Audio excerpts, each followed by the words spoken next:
Rudd from FullScope. I'll first talk a little bit about who FullScope is, and then we'll do the introduction to Valerie King-Bailey, who is our speaker today. And we'll follow that up at the end with some questions. Feel free to type questions into your chat box, as we're pertaining throughout the entire seminar. And we'd be happy to get to those at the end. If we cannot answer it because of time today, we'll follow up with emails. So a little bit about Edgewater FullScope. We're a Microsoft Dynamics partner dealing with Dynamics 365, covers both the ERP aspects of your business as well as the customer relationship management parts as well. We've been in business for about 14, 15 years doing Microsoft Dynamics, one of the leading providers, and we focus in specifically on the life sciences industry.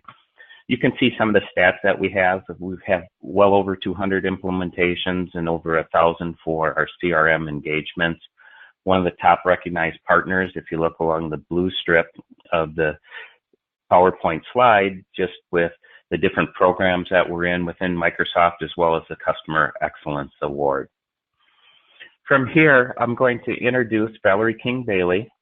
Valerie is CEO of Onshore Technology Group, an independent Chicago-based consultancy founded in 2004, specializing in independent validation and verification services and solutions. Valerie has over 30 years of progressive validation experience and has worked for leading global companies such as QMOS Limited out of Ireland, EMC Documentum, Abbott Laboratories, and US Steel Southworks.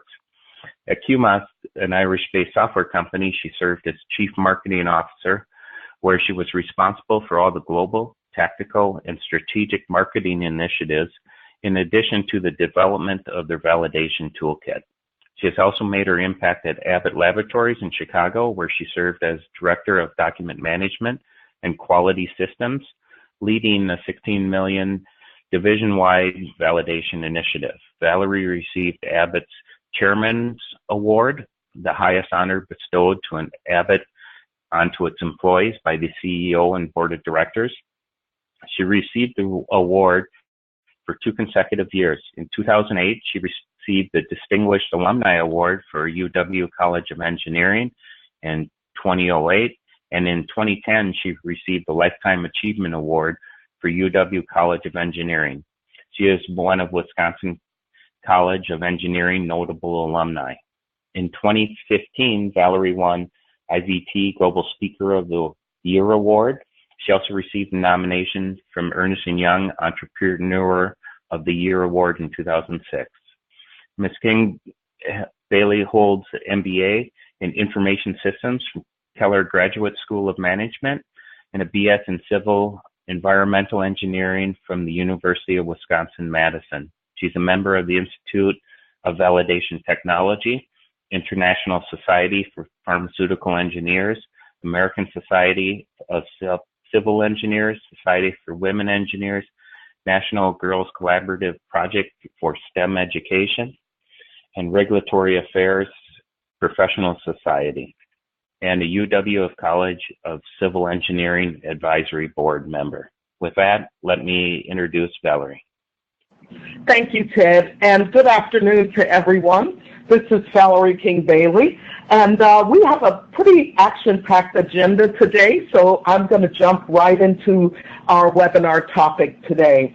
As cloud technology increases in adoption for life sciences companies, there are a lot of things that we need to concern ourselves with in the validation community with respect to validating systems. So today's topics are going to address the changing landscape of validated systems. And I'm going to challenge your thinking a little bit to get you to think about Microsoft Dynamics 365 as a cloud-based system, but then other cloud-based technologies and the impact of them on validation. Then we're going to turn our attention to cloud security, data integrity, and regulatory considerations surrounding the cloud. And then I want to talk about the elephant in the room when we're talking about validation in the cloud, which is cybersecurity. Now, cybersecurity, of course, not only affects cloud-based systems, but they affect on-premise systems as well. But we're going to talk about the impact that cybersecurity has on validated systems. And then I want to talk to you about the strategy for validating Microsoft Dynamics 365 and Azure. Really what you need to know when you're validating this platform and this technology. And then we'll talk about maintaining the validated state in the cloud. When you deploy cloud systems, many life sciences companies are somewhat reluctant to actually deploy systems in the cloud because they're afraid that they won't be able to maintain the validated state because of the changes in the cloud and so forth. So we're going to talk about that. And then I'm going to leave you with some final thoughts and a few best practices. So let's get into our first topic of the day, which is really the changing landscape of validated systems, and really focus in on the changes that your company has to deal with in today's changing technology landscape. You probably are well aware of this, but there are many pressures on your companies. If you are a biotech company, you're trying to reduce the time to market, but if you're a pharma or a medical device company, you're doing that too as well. But all companies are trying to reduce operational costs and efficiencies. Increasing complex business systems like Dynamics 365, for example, can actually be another pressure that's added to the mix here. And then, of course, the need for global collaboration and data sharing across the enterprise. As technologies blossom, one of the things that organizations are trying to do is to do more with less. And in order to do that, you have to improve collaboration and improve data sharing across the organization. Now, I want you to look at Dynamics 365, and let's take a close look at that. If you look at the top bar, there's something called the Microsoft App Source. So if you're familiar with what Microsoft is doing, this is a new store, and it has apps associated with it. Hold that thought. The next thing I want you to take a look at is the Azure Internet of Things in the purple box there. If you look at the Internet of Things, how does that impact validation? And then, of course, you have all of the functionality of Dynamics 365 for operations, and then you have third-party applications on the right-hand side that can be integrated with this. This entire application infrastructure is upheld with Azure. So when you look at this, and when I look at it from a validation perspective, there are several implications of that. I want you to hold that thought for just a minute. When you look at the Internet of Things, with respect to Dynamics 365 and some other cloud-based technologies as well, the Internet of Things is really kind of changing the landscape of technology, and it's changing the way we actually have to look at validated systems. So imagine if I have these things out there that are actually connected and entering data into my enterprise resource planning system, what's the impact of that on validation? I'm going to ask you to hold that thought for just a second. And then I want you to take a look at Azure itself. Azure is a very powerful platform. And what Azure does is it allows you to deliver, build and deploy, and manage applications through this infrastructure. But if you'll notice, Azure has mobility, it has virtual machines associated with it, or virtualization, it has a storage component, it has the middleware. The thing that I want you to think about is how does this impact validation if you have to validate this infrastructure? I'm going to ask you to hold that thought for just a second. So as we look at the changing landscape in the cloud has become a little bit more complex. as the years have gone on. And what Microsoft is trying to do here is to try to deliver a comprehensive platform to make it easier for you to deploy systems like Dynamics 365. One of my favorite people, being an engineer, I love Albert Einstein and I follow him. And he says, we cannot solve problems with the same thinking we use when we create them. That's very profound. And another great American said, we need to really think different. We need to think different about how we deal with validation. We need to think different as these technologies come up. And we are actually improving the infrastructure of the cloud. We really do need to think different. So what do we need to think about as validation engineers? First, we have to think about the software development lifecycle processes and how software is developed today. If you're a validation engineer, you are very familiar with the so-called V model. The V model says, basically, this is how we validate. On the left-hand side of the V are all of the planning documents and development, and then on the right-hand side of the V are the tests and the summary and so forth. If you think about how software is developed today, software is developed today using agile methodologies. So it's not necessarily a waterfall approach as we are used to. As Ted was saying, I've been validating systems for about 30 years, and we've used this model, and the model has served us well. But we need to look at how today's software applications are developed, and we need to think about the impact that that has on validation. We also need to think about cloud deployment models. One of the first things, when I first became aware of Azure, and I got my first demo of the Azure platform a few years back when Azure was released, one of the things I noticed right off the bat is Azure has a provisioning mechanism that allows me to provision software in a more automated way. Okay, this is different. About 30 years ago, everything happened manually. You did a d:\install. You had floppy disk and you put them into a computer, and then later on in the 90s, you had DVDs that you put into your computer. But today's computer systems are deployed in a more automated way. So when we look at lifecycle services, for example, that is used to deploy Dynamics 365, this changes the paradigm. What's the impact on validation of how cloud deployment happens, and how do we IQ that environment? Software quality assurance. You need to think about how you ensure software quality in the cloud.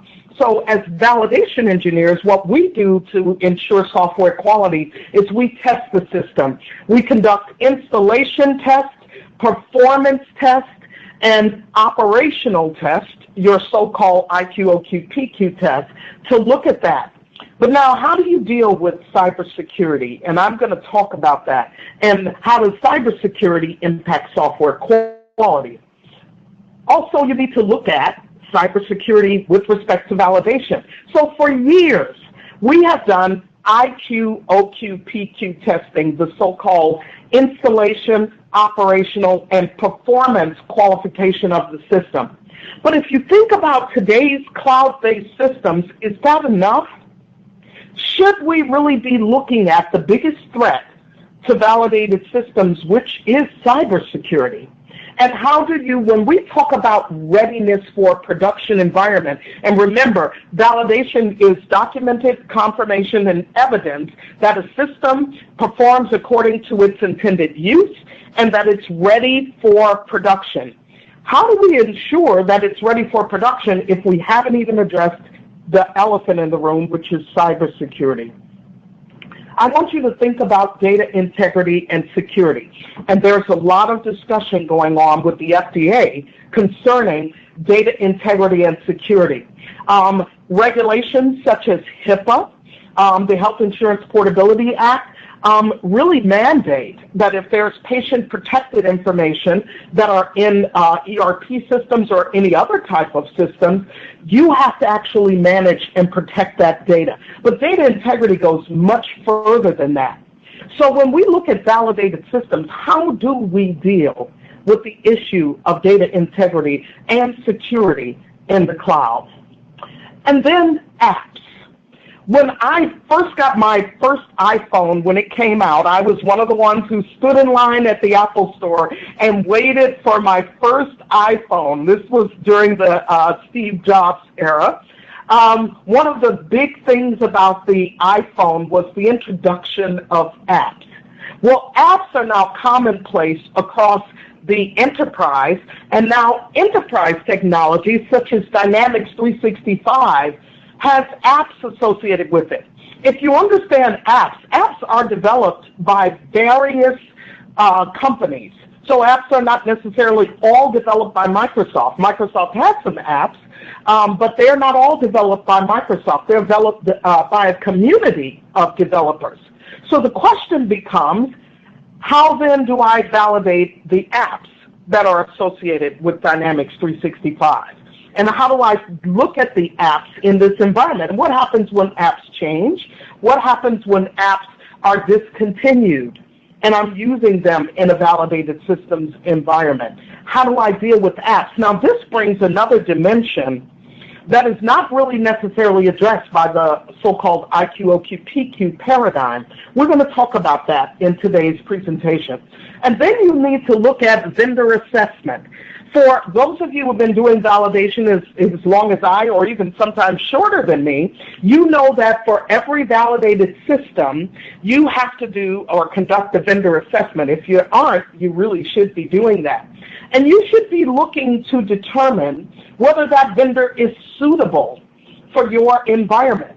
So in the case of Dynamics 365 and Azure, you would be looking at Microsoft's suitability for deployment in your environment. The question is, how do you validate or how do you assess a vendor such as Microsoft in a cloud environment? And I will go you one further. How do you assess any cloud provider, whether it be Microsoft or Amazon or Oracle or any cloud vendor that may be used in a validated systems environment? How do you do that? And how do you conduct a vendor assessment? And what are the best practices around vendor assessments? And then finally, when we look at mobility, mobility has impacted validated systems in a profound way. A lot of times, especially in a Microsoft Dynamics 365 environment, there are mobile applications that are integrated with the Dynamics 365 application that make that application more useful. On a production floor, I can execute batches, if you will, using mobile devices. I can do a lot of things with mobile technology, whether they be iPads or iPhones, connected to a validated system. The question is, how do I validate my mobile applications? And this, by the way, as mobility is actually affecting medical devices, the FDA has guidance on now mobility and cybersecurity and mobility as it's applied to medical devices. Some of the principles that they are recommending in the current guidance can be applied to validated systems, but we really do have to look at that. So after thinking about all of these things with respect to validation, when I looked at the Dynamics 365 and the Azure platform, my mind went to all of those things.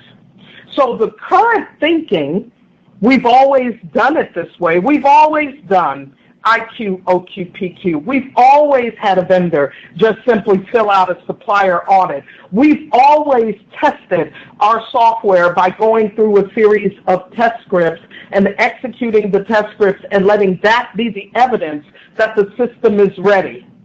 But that's the problem. It's that we've always done it that way, therefore we're not thinking out of the box. We really do need to rethink the way validated systems are actually managed today. It's about time that we started thinking about cybersecurity. Did you know that businesses lose hundreds of thousands of dollars per minute, per hour, just due to cybersecurity losses? And cybersecurity affects small, medium, and large firms. It knows no boundaries. So it doesn't matter how big you are, and it doesn't matter how small you are. Cybersecurity is an issue for your company. So the question is, how do we deal with that? Software quality, data integrity, mobile applications, data breaches in the cloud environment. How do we address those? The old way of looking at validation really doesn't work anymore. It doesn't fit the new paradigm and the new landscape of the way systems are actually developed, delivered, and deployed in the cloud. So progressive companies are looking at ways to address the challenges that I just mentioned to ensure sustained compliance in the cloud and good governance of your validated system. So let's talk about cloud security and some of the regulatory considerations that you have in the cloud. So what keeps the regulators up at night with all of the cloud applications that are being deployed? Regulators are not opposed to you using cloud technology. That's important for you to understand. But what keeps them up is how vulnerable is that system? What is the data integrity strategy to manage the data that's housed in the system? Remember, the FDA as well as the EMEA and all global regulators, they're concerned about public health and safety. That's their mission. And so they would be very, very keen to understand how you're managing and dealing with the topic of data integrity. They're also concerned immensely about security. How do you keep sensitive information secure? So whether we're talking about patient information, whether we're talking about executed batch records or production records or any GMP-related information, how are we maintaining the integrity, authenticity, and security of that information? And then how do you minimize risk to patient safety and product quality? Your so-called key quality attributes. How are we really addressing them? If you want to know what regulators think in the cloud, I've heard some people say, well, you know, the FDA doesn't really recommend that you deploy in the cloud. That's nonsense.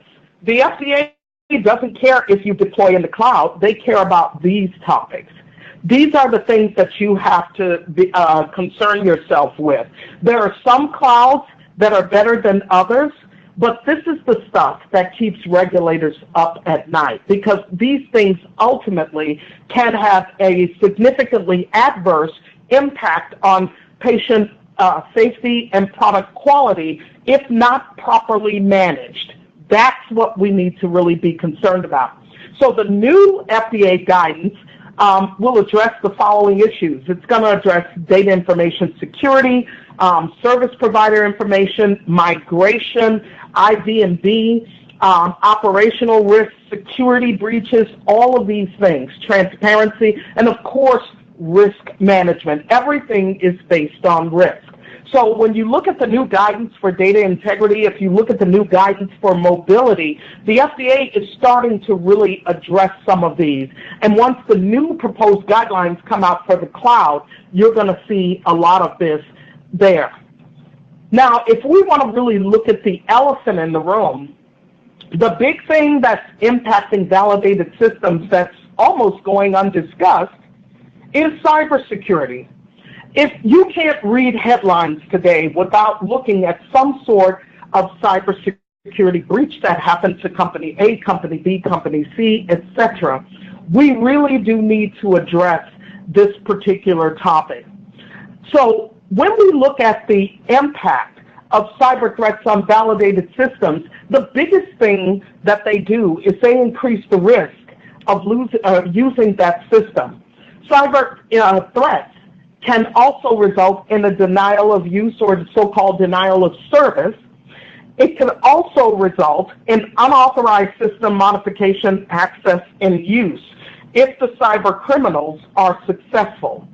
It can also compromise the data that's housed in the system, and it seriously could challenge the validated state.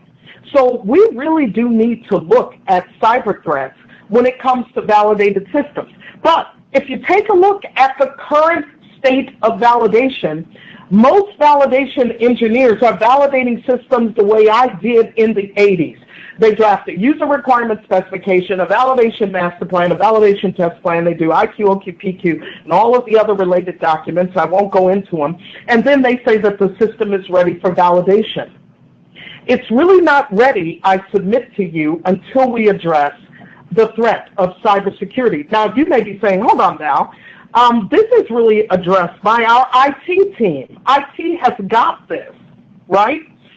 Actually, if you think about and you read some of the studies that I have read, IT doesn't have this. This may surprise you, but only 30% of senior executives in firms, senior IT executives, have a strategy to address cybersecurity, 30%. So what are the other 70% doing? Actually nothing. Everybody has a virus scan on their machine, and they're, protecting themselves against malware, and that's only one threat, side of the threat.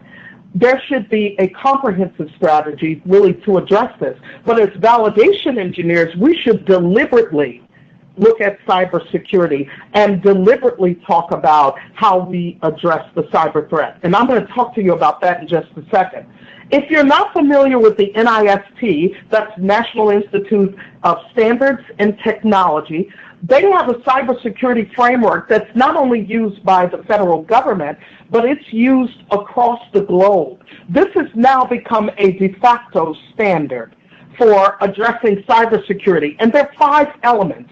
There's the identification aspect of it, which has a governance and risk management component. Then there's the protection of your systems. And notice, they talk about access control, data security, and training. How many times have users in your community clicked on an email, you could win $1 million, and they click on it, and now the system is actually infected.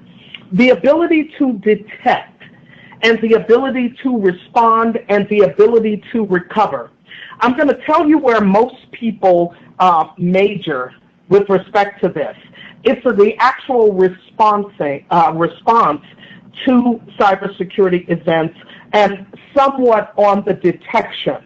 There are no proactive activities for the identification and governance, protection, and then recovery of cybersecurity. In other words, what did we learn? So when you look at this cybersecurity framework, I would challenge you after this webinar to look at how your company is actually managing this over time. And when you look at the cyber defense, there are critical security controls that you should be looking at. And you're going to look at these and say, well, we're doing a lot of this. Hardware and software inventory. And by the way, software inventory, if you're in the EMEA, is mandatory for you to have software inventory. Secure configurations, vulnerability assessments, admin privileges, malware defenses, and so forth, data recovery audit. The issue is most companies have bits of this, but not a comprehensive strategy, which is really what's due. So when you look at the top 20 security controls, these controls have to be addressed when you're dealing with validated systems or when you're dealing with any mission-critical system in your inventory. So what does all this mean? You've heard me say this in previous webinars, but validation as we know it is dead. What happened? One of the things that happened is systems now are so radically different that the old way of doing things is no longer in and of itself sufficient. What am I saying? Am I saying that validation is 100% changed? No, I'm not. I'm saying we need to look at different ways to add to the validation to accommodate things like mobility, cybersecurity, apps within our environment, and all of the other changes that are happening in the cloud that were not present in our previous on-premise based solutions. So it's time to rethink the strategy and address on purpose or deliberately cybersecurity risk. We have to have new testing strategies beyond the traditional IQ, OQ, PQ to determine a validated system's readiness for production. And then we need to look at a vulnerability assessment with respect to our validated systems. I'm going to introduce a new concept to you that adds on to our testing strategy for validation. And that new strategy is called a cybersecurity qualification, or CyQ. Our enhanced validation testing strategy for Dynamics 365, we still have to conduct an IQ in the cloud, but the IQ is conducted a bit differently. It's more of a qualification that the environment is provisioned correctly. Can there be issues during provisioning? Yes. When you're provisioning a cloud, let's say I have 16 servers in my cloud configuration. During the automated provisioning of that system, there can be issues. There can be errors. You still have to qualify that environment to make sure that it's sound. You still have to conduct an OQ, operational qualification, to ensure that Dynamics 365 itself for operations is operating the way it should be. And then you need to look at the performance in the cloud. Do we need to do performance qualification in the cloud? Can cloud systems be slow? Yes, they can. Can they experience performance issues? Yes, they can. How do we deal with that? That's the performance qualification. The enhanced strategy now includes a cybersecurity qualification. So just like the IQ, OQ, PQ confirms that a system is performing, operating, and installed according to its intended use, a cybersecurity qualification is confirmation of your cyber defenses against that validated system. It's a deliberate strategy to look at cybersecurity to determine the readiness of a validated system to go into a production environment. And I submit to you that if we only look at IQ, OQ, PQ, we are ignoring the elephant in the room, which is cybersecurity.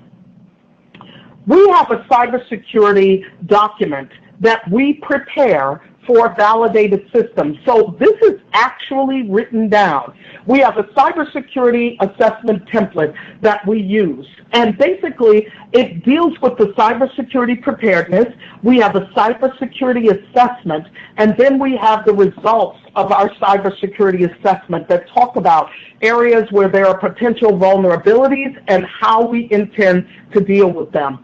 If you'd like a copy of this after the webinar, I'm happy to send you a copy of our cybersecurity template. But what we do for Dynamics 365 in our practice is we've added cybersecurity qualification as part of our enhanced validation testing strategy to confirm that the system is ready and our cybersecurity defenses are up.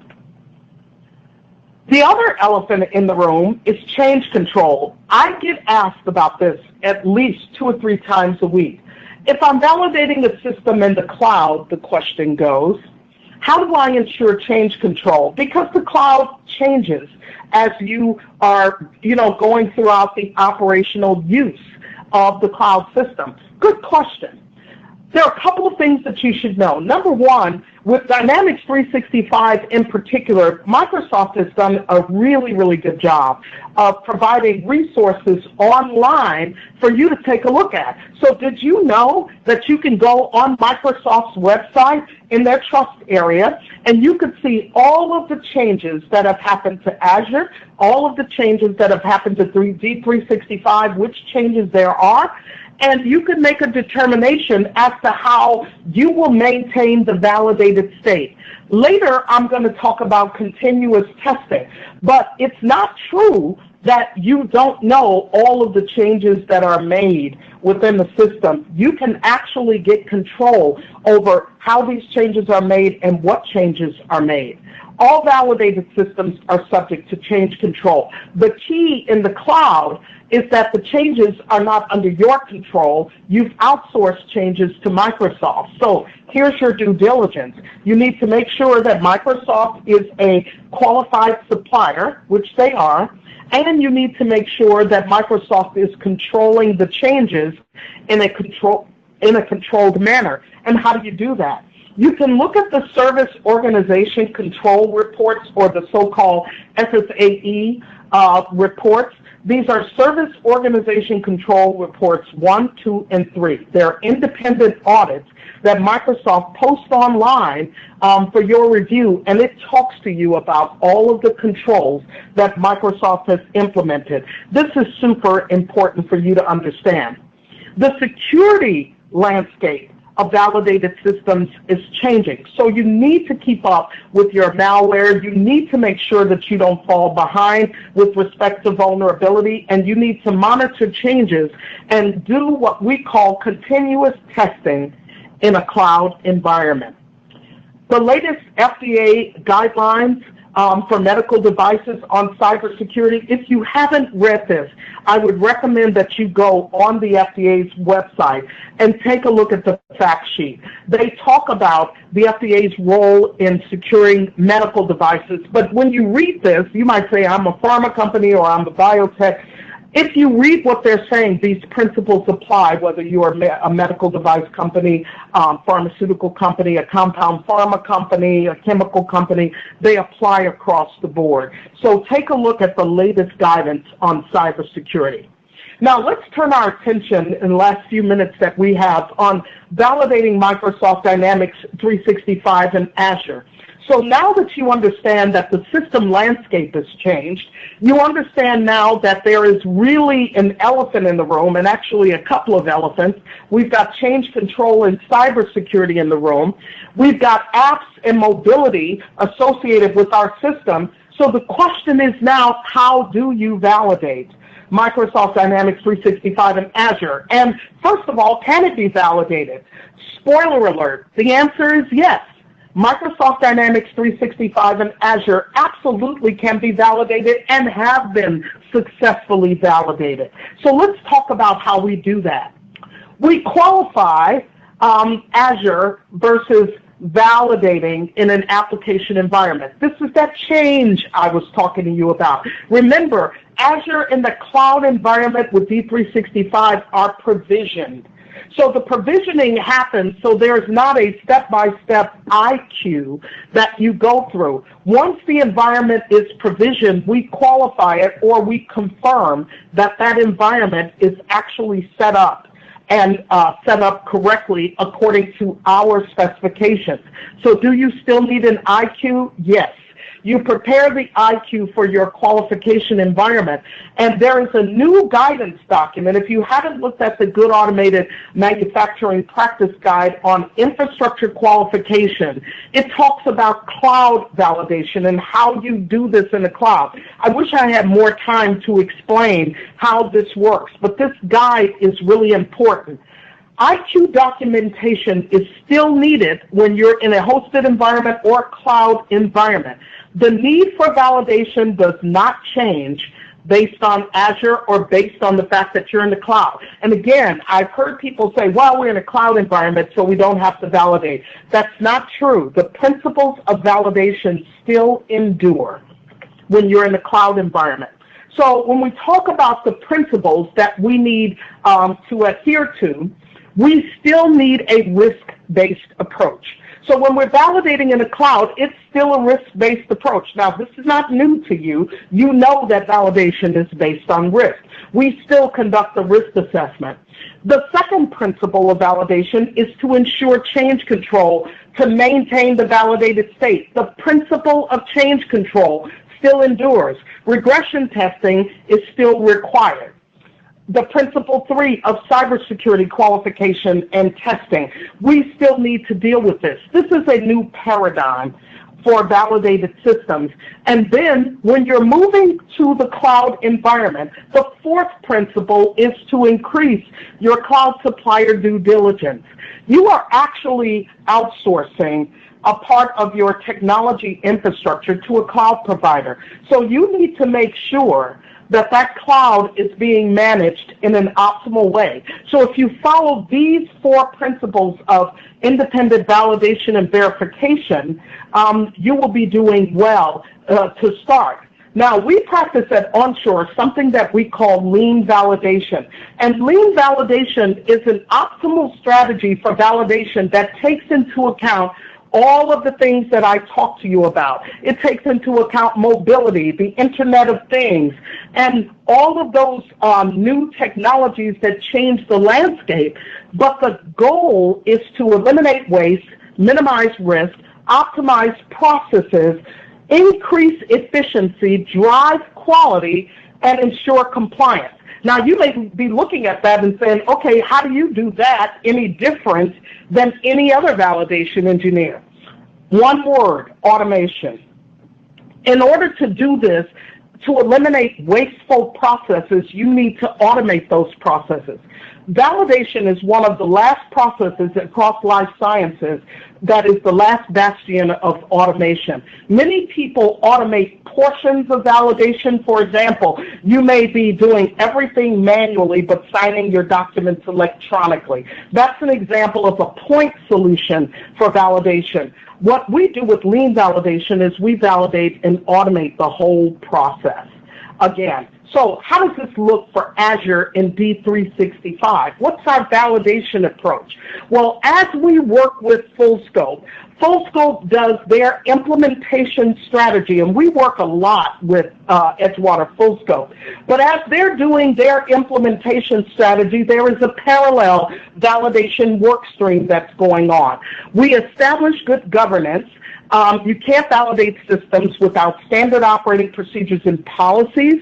We conduct our supplier audit and a risk assessment. We obtain the SOC 1, 2, and 3 reports from Microsoft, and we archive those as evidence with our validation package. And then we review the system's environment, the hosted environment, to determine how it was provisioned. We work with Edgewater Fullscope to look at the provisioning of the environment and what kind of technical controls and security controls will be applied.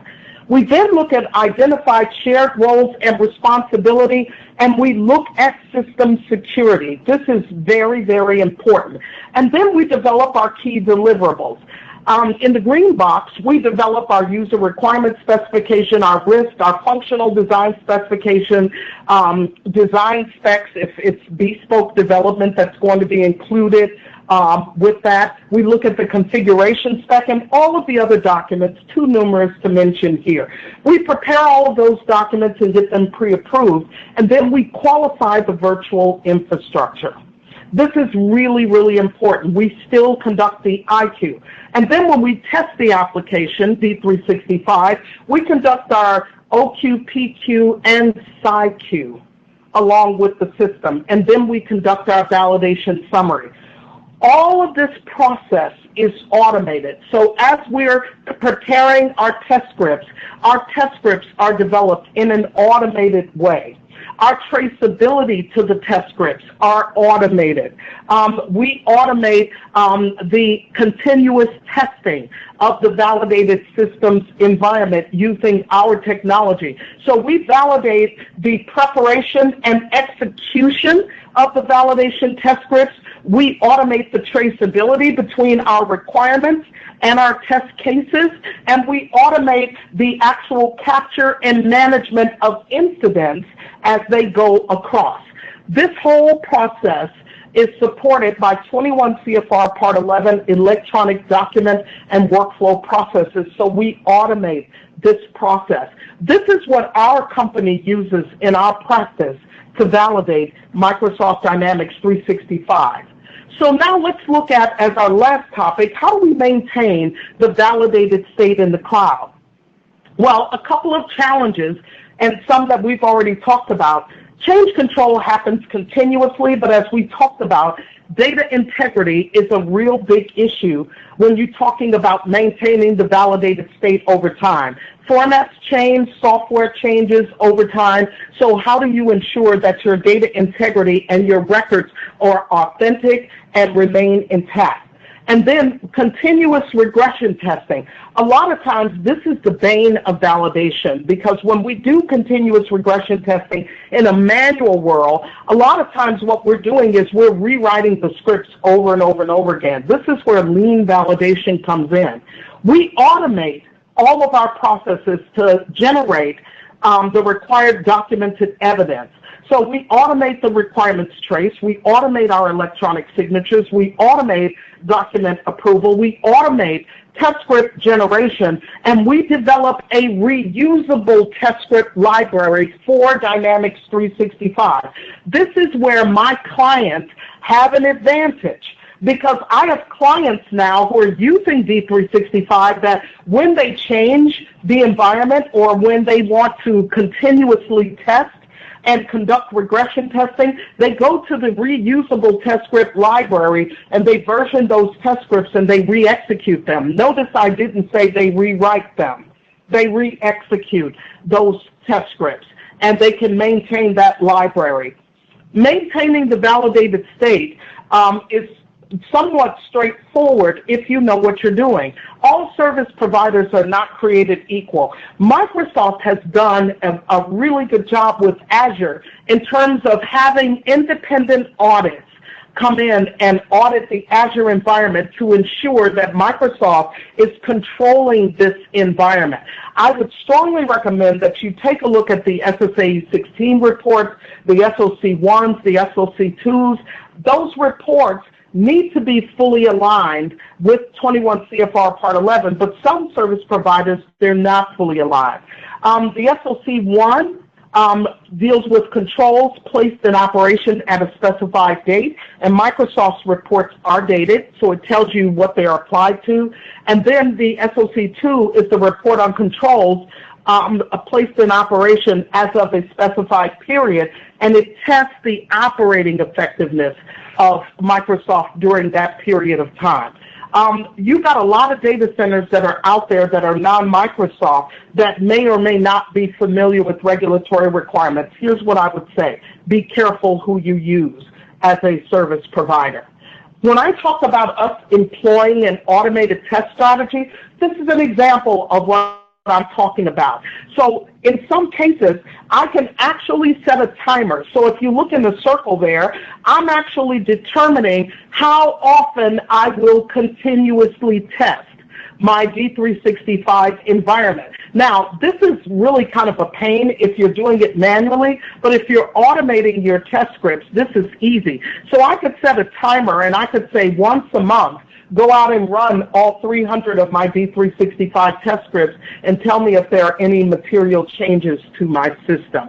That's what this system actually does. But whatever way you do it, the point is you will have to continuously test in a cloud environment. Let me give you a couple of final thoughts that you need to be concerned with. When you're looking at cloud validation practices, number one, it is super important for you to establish good governance. Now, you probably already know that you can't really begin the validation of a system unless you have standard operating procedures in place. You want to establish good governance. Here's the thing. Most companies that I encounter don't have an SOP for cloud management. You need a standard operating procedure for cloud management that applies to validated systems. That cloud procedure should say, these are the vendors that we accept in the cloud. These are the different types of cloud environments, whether you accept SaaS, PaaS, or platform as a service, or infrastructure as a service. How do you deal with each one of those, and so forth. There should be a cloud SOP. If you don't have a cloud SOP, I can share one with you after this webinar. The other SOP that most companies don't have is an SOP that deals with cybersecurity in a validated systems environment. This is really important. So all of the other SOPs, you have a backup and recovery SOP, you have an SOP that defines the process for validation, you have an SOP that talks about the infrastructure, you have one for security, you have one for validation testing, and all of the SOPs you need. There are two that I suggest to you that you add to your repertoire. You will need a cloud validation SOP, and you will need one for cybersecurity for good governance of your validated system. The second thing that is a best practice that we use is to audit your cloud suppliers carefully. I've mentioned before that all cloud providers are not created equal. Microsoft, again, has done an excellent job of providing compliance-related information for the Dynamics 365 cloud that was not previously provided with AX. I would strongly recommend that you go to Microsoft's Trust Center, www.microsoft.com/Trust Center. There is a lot of really good information on cloud security. They conform to the Cloud Security Alliance, or CSA. Microsoft has already filled the Cloud Security Alliance form out for you, so you don't have to do that. But audit your cloud suppliers carefully, and that audit information should be archived with your validation package. And then you want to do continuous monitoring and testing in the cloud. You will have to automate your validated systems in order to do this. I would strongly recommend, if you have not automated your validation process, you need to really look at validation tools that would allow you to automate the process. Onshore has one called Validation Master, which if you want a demo, you can go on our website and sign up for a demo any Tuesday and Thursday of any week. You also want to develop a security plan and a cybersecurity plan, and you want to add, as part of your enhanced testing, that PsyQ that I talked about, the cybersecurity qualification. So when I am validating systems in the cloud, these are the new best practices that we follow at Onshore Technology Group.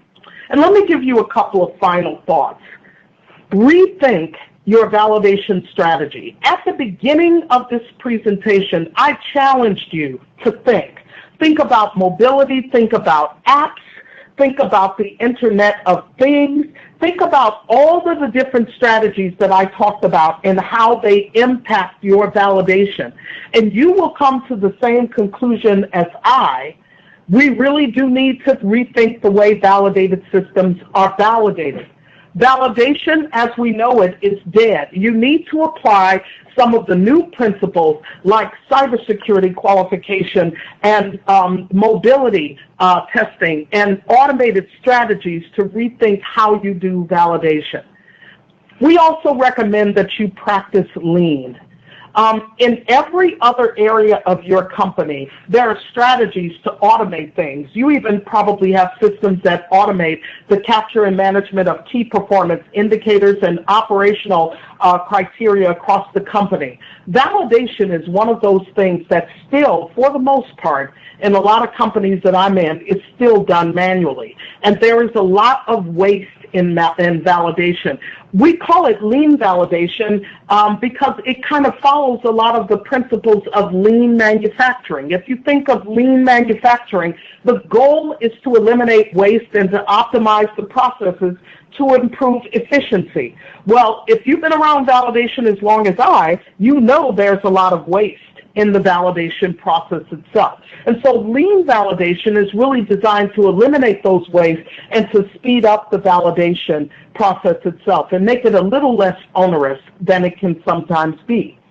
Also, consider the impact of cybersecurity threats. If you didn't hear anything today, cybersecurity threats are a clear and present danger to validated systems. We really do need to look at the impact of cybersecurity threats and have a proactive strategy and a plan based on the National Institute of Science and Technology cybersecurity framework. You really do need to fill out the cybersecurity assessment and document. Just like everything else, you need to document your cybersecurity defenses. Remember, in validated systems, if it's not documented, it didn't happen. And then you want to eliminate your manual processes. This is coupled with our lean validation strategy so that we can eliminate the paper filing cabinets that we have with documentation and get this information online to make it easier for agency review and make it easier, quite frankly, for your internal validation review and periodic review. And then finally, leverage Microsoft's Trust Center. They have a Trust Center of Excellence online, and if you haven't visited it, it's really worth your time to go and take a look at that. Dynamics 365 and Azure can be validated and has successfully been validated, but it has not been without the assistance from Microsoft to provide rich information regarding how they comply. Microsoft is really trying to be a good steward with respect to the data center and the assets that you trust them to. And what they've done is they've put a lot of this information online for you.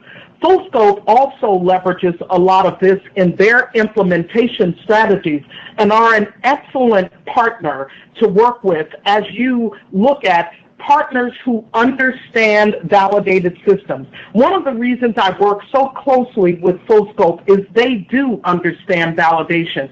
In addition to excellent implementation services that they offer, they understand validation. They understand regulated environments and have been working with onshore for the last 13 years delivering systems to clients. So can Dynamics 365 and Azure be implemented and validated? Yes, they can, and yes, it can, and yes, it has been successfully validated. So with that, I'd like to open it up to questions, and I'm going to turn it over to Kim and Ted. Guys? Great.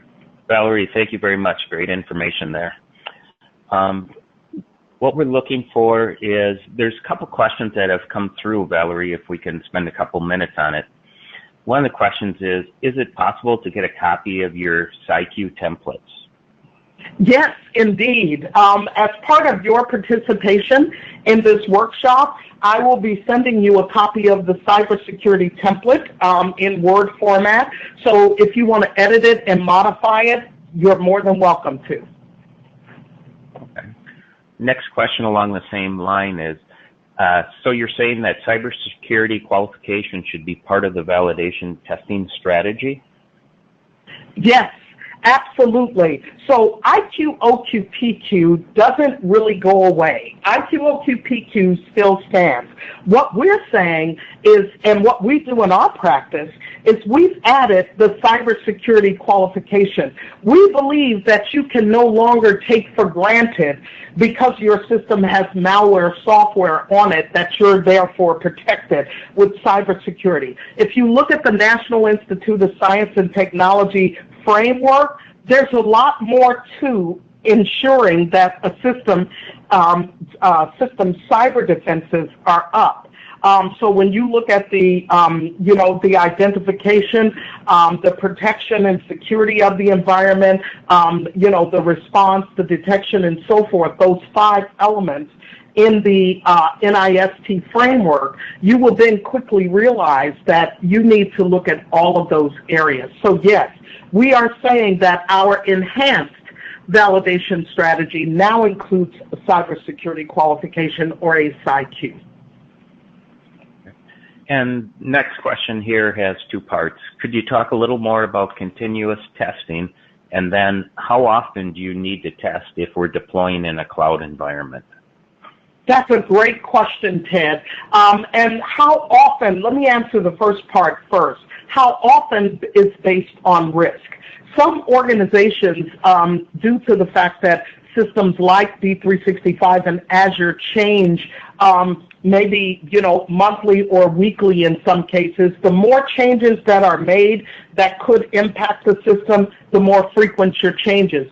Typically what we see in a cloud environment with D365 is a monthly testing. Now, in the old days, we used to validate systems and then we would leave them sit for years, literally years. We wouldn't touch the system. In a cloud environment, you don't have that luxury because the browsers change, the cloud environment changes. There are many changes that happen in the Azure D365 environment. You need to assess those changes, and the FDA says as long as you have a validated strategy to deal with those changes in there, that would be acceptable. So what we recommend is, number one, document how often you change, and document continuous testing. The last thing I will say is that you need automation to be able to facilitate this. In a manual world, this is added on an exponential amount of work. But if you're doing this in an automated way, this is a lot easier. Let me give you a quick example. We had one client where they there were a couple of changes that were made to the Azure environment, and as they were going through their automated testing, they noticed some changes. So how long did that validation exercise last us when we did our continuous testing? We basically completed it in less than 2 days for the validated testing. So these are not long, drawn-out exercises as you would think, but the key is automation. Ted? All right. Well, we're running out of time. Valerie, thank you for all of the great information. Could you go to the next slide so we can just point out? And this is the third in a series of 4 seminars that we are running with Valerie and group. All of the previous 2 and this one will be posted on the FullScope website, so please go to www.fullscope.com. and those will be available. And our next series is going to be on the 20th of September. So please block off your calendars for 1 o'clock Eastern time, and we will be doing one more in this series.